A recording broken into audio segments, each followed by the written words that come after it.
Здрасте. Мы занимаемся сейчас тем, что засыпаем кормушечку пшено. Вот, птички еще до весны, до теплой далеко. Птички нуждаются в подкорме. Вот тут у нас есть пшенцо. Одну кормушку насыпали. Еще остальные тоже. Если каждый так хотя бы раз в неделю или в месяц подсыпет пшенца птичкам, птичек в нашем парке будет больше. Все заметили, что снегири стали возвращаться в парк Сокольники.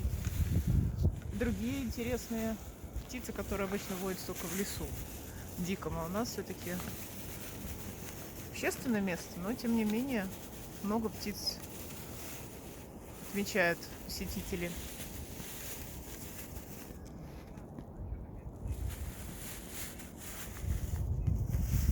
Ой. Так, тут аккуратнее надо. Достаточно. Так, теперь пойдем еще другие кормушки подложим.